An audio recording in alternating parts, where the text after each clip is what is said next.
This video discusses how to derive this mass conservation for a fixed control volume that we discussed in the MAE 242 class. So first, the mass conservation.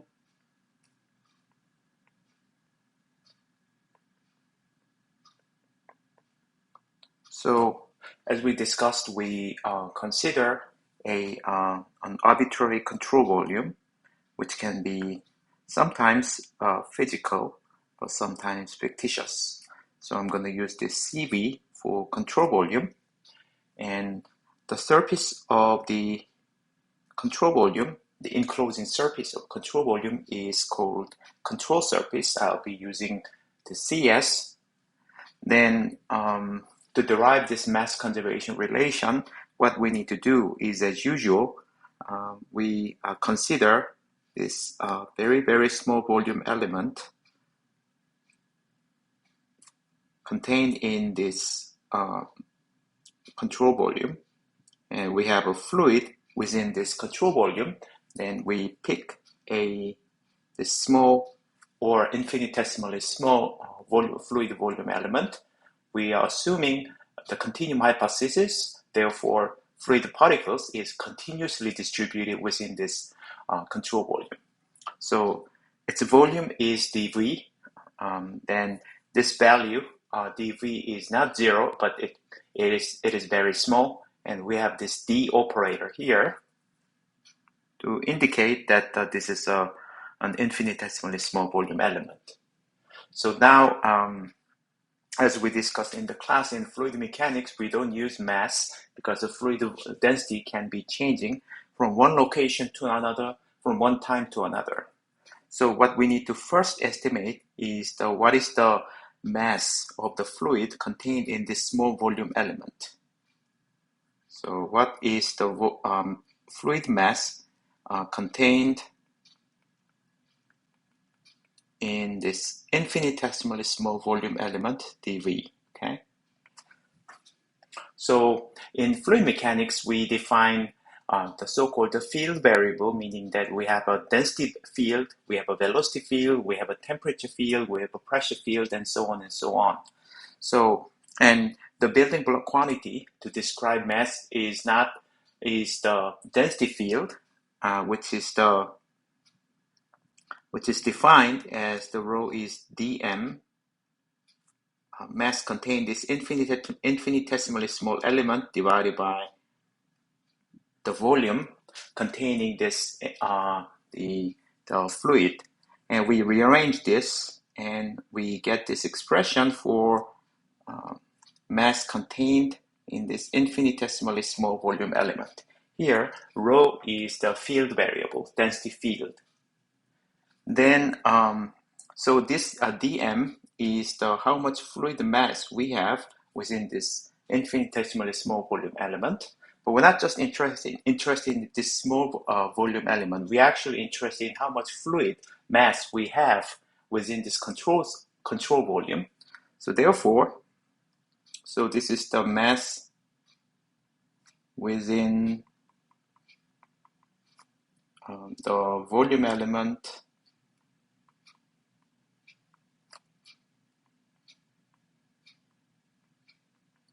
dV, but we are interested in how much fluid we have within this control volume. So then what is the total mass? Total fluid mass contained in the control volume. So we simply integrate this dm over the entire control volume. So we are doing the volume integral because the control volume is a volume in the three-dimensional space. So we integrate over the control volume, and this is going to be integral of the dm. And we have expression for dm as highlighted above. So that's going to be CV rho dV. So we eliminated d and for density field, and we are writing a scalar variable, which is the total mass in the control volume in terms of the density field, okay? So this is an expression for the total fluid mass in control volume. But when it comes to mass conservation, we are interested in how much mass changes over time. So therefore, what we need to evaluate is the time rate of change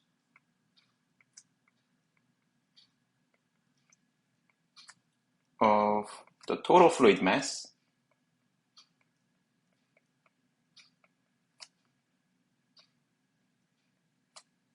in the control volume. So we just got the expression for this total mass in the control volume. So to get this time rate of change, we need to take its time derivative, dm over dt. Okay. So then all we need to do is to take a derivative. cv rho dv.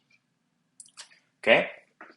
So here is the question. So if we have this expression, the question is that if the dm over dt time rate of change of the mass is 0 or not. So the question the answer is yes, if we don't have any fluid particles crossing the control surface, which is the enclosing surface of the control volume. If we have any fluid particle going in, assuming that this control surface is it has some say porosity, or if it has any entrance and exit, and fluid can go in, fluid can go out. So then this time rate of change of the mass here, it's not going to be 0. Whereas if this control surface is say solid, and if no fluid particles is allowed to go in through the control surface, then this dm over dt shown here will be 0. So there are two possible answers depending on whether the control surface allows any fluid particles coming in and going out. Then we have multiple choices. But let's get some more general expression. So say here in this control surface, let's assume that this control surface is allowing any fluid particles going in and going out, coming in and going out. So let's say some of the fluid particles on some region of the control surface. Let's assume that they can go in to this control surface. Then also, let's assume that on some other regions of the control surface, fluid particles are allowed to go out. So then such a region, I'm going to call them as a CS, in. So control surface on which some of the fluid particles can come in. And for the same reason, I'll be using this notation for CS out. So this control surface, you either have fluid particles coming in, or you have a control surface on which the fluid particles are leaving. There might be a case where the fluid particles just stay on the control surface. In that case, you can define one of these control CS in or CS out to include those special cases on which the mass, the dm over dt is 0. Okay. So then, so this is the time rate of change of the fluid contained in this control volume. And how do we change this time rate of change? So dm over dt is, in general, is not 0, because you may have some fluid of particles trying to come into the control volume. So then what is the general expression for this right-hand side of this mass conservation? dm over dt. So in general, you either get the fluid mass in through the control surface. So I'm going to call it like a CS, in, and or you have time rate of change of mass on the control surface on which the fluid particles are allowed to go out. And just for clarity, I'm going to use the similar notation. So this time rate of change of mass is measured or evaluated in the control volume, not the control surface. So in other words, fluid mass crossing the control surface, they change the total mass. Okay, so here in this expression, you want to see that the first term on the right hand side, the time rate of change of the fluid particles, fluid mass coming into the control surface, its sign is positive, because if it's a positive, the left hand side increases. Therefore, the time rate of change of the total fluid mass is positive. Therefore, fluid mass increases because the fluid particles are coming in, and the first term on the right hand side is positive. Then left hand side, which is the time rate of change of the total fluid mass in the control volume, they're going to be positive too. For the same reason, if you're losing fluid particles, therefore if you're losing fluid mass, this term, time rate of change of fluid mass on the control surface on which the fluid particles are leaving, this sign of this quantity will be negative. Okay, if the two terms on the right hand side, if they have the same magnitude, then because they have opposite signs, then the right hand side will be zero. Then we're going to have a dynamic equilibrium. So, this is the control volume formulation of the mass conservation, by the way. So control volume formulation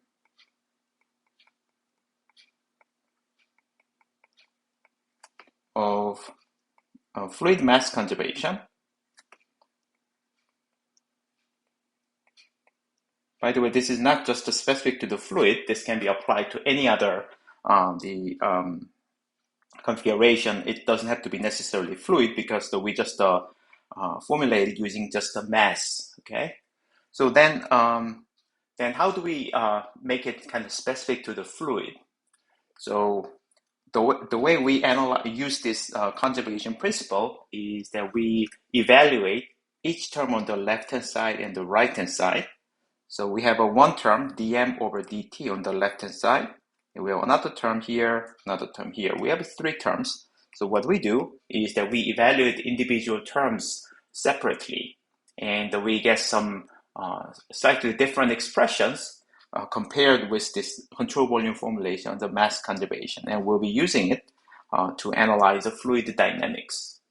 So how do we evaluate the left-hand side? We already evaluated. So this expression is the left-hand side. This highlighted expression is the left-hand side. So we already know what is the left-hand side, but what about the right-hand side? How do we evaluate this? So we just need to do a little bit of analysis. So let's we go back to the top left pictures. So here we considered an infinitesimally small volume element dV. This time we're going to do the same thing, but on the control surface. Let's try to think about this infinitesimally small area element, but this is on top of the control surface. So I'm going to call this area as dA. Okay. So, and let's try to draw this here. So we have this control surface area like this, and this area again is dA, but I'm not going to write it at this moment. And by the way, here we have to assume that the control surface is, or control volume is fixed. So then this dA, the area here is dA, therefore dA is constant. It doesn't change over time. It's not stretched. It doesn't expand. So, and this control surface is on this dA, infinitesimally small area element, is located on the control surface. And we have, let's say we have a fluid particles. Say this is the fluid velocity. at this, on this area element. If you have this surface element, the convention is that you characterize this kind of the area element using a outward normal vector. So I'm going to call it n hat. So this is a unit outward normal vector.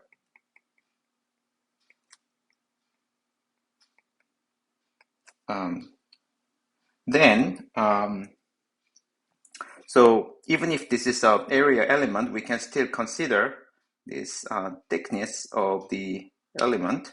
So I'm going to call it dn. Again, n is the length, so sort of the thickness of this the area element.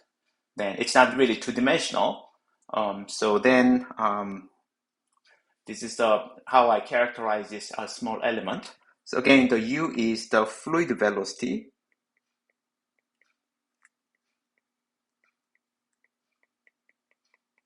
on this area element dA. It looks like it's an area element, but essentially it's actually a volume element. So then we basically repeat the same thing that we did here for the volume element dV. So what we want to do is that we want to estimate how much mass we have within this this element. Okay, so how much mass we have. Again, we still use this density as a building block variable. So how much mass we have, this is a density times volume of this element. Then we know this is a rectangle, so density is a field variable. So area is dA times the thickness, which is the dn. So here, dA is constant, so it can remain constant. Then the next thing we want to do is what is the time rate of change of this area, the mass dm. So we need to take a time derivative. And here the associated, as the time changes, the associated variable, differential variable is the dn, and because dA is constant, and rho doesn't have this d operator, so now we can associate dt with this thickness dn. So then this is basically, this term is basically the thickness divided by the time. So this is actually the velocity. Okay, so displacement divided by time, that the time rate, the change in time, then this is going to be rho times dA times the velocity, but velocity in the direction of the normal vector n. So I'm gonna use the notation un, where un is the fluid velocity on this area element projected on the direction of the unit normal vector. So this is how the mass is changing over time. So, but here, this expression, we actually need to think a little bit about this. So say if mass is removed from this area element, say, therefore, a fluid particle has to go out, just like a picture drawn here. If fluid particle